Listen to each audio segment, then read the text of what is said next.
નમસ્કાર મિત્રો, અનમોલ ઇંગ્લિશ એપમાં લેવલ 1માં આપણે બેઝિક ઇંગ્લિશ શીખી રહ્યા છીએ, જેમાં આપણે રોજબરોજની વાતચીતમાં ઉપયોગી વાક્યો શીખી રહ્યા છીએ. ચેપ્ટર 23માં આજે આપણે વાક્ય નંબર 221 થી 230 શીખવાના છે. તો ચાલો શરૂ કરીએ. વાક્ય number 221. I am waiting for somebody. હું કોઈની રાહ જોઈ રહ્યો છું, અથવા જોઈ રહી છું તો પણ ચાલે, બંને રીતે કહી શકાય. સમબડી એટલે કોઈક વ્યક્તિ, વેઇટિંગ એટલે રાહ જોઈ રહ્યો. આઈ એમ વેઇટિંગ ફોર સમબડી. વાક્ય number 222.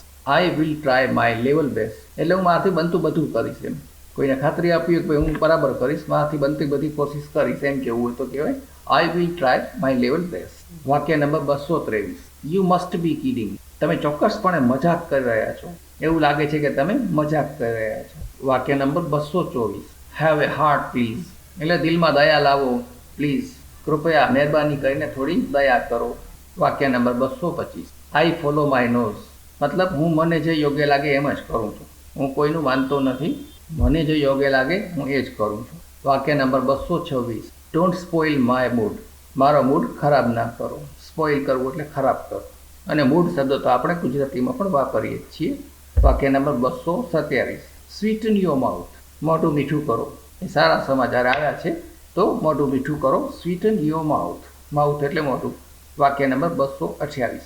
I am not disappointed with. હું તમારાથી નિરાશ થયો નથી. ના, એમ તો તમે સારું કામ કરો છો, હું તમારાથી નિરાશ થયો નથી. આઈ એમ નોટ ડિસઅપોઇન્ટેડ વિથ. વાક્ય number 229. I am happy with your work.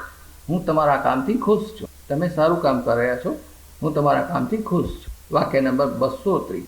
I am very happy today. હું આજે ખૂબ ખુશ છું. અનમોલ ઇંગ્લિશ એપમાં આપેલ લિસન થિંક સ્પીક પદ્ધતિ મુજબ ફોલોઅપ પ્રેક્ટિસ જરૂર કરી લેજો. જો વિડીયો જોયા પછી સાથે સાથે ફોલોઅપ પ્રેક્ટિસ કરતા રહેશો તો થોડાક જ સમયમાં ગ્રામરના નિયમો યાદ રાખ્યા વગર જ તમે ખૂબ સારું ઇંગ્લિશ બોલતા શીખી જશો.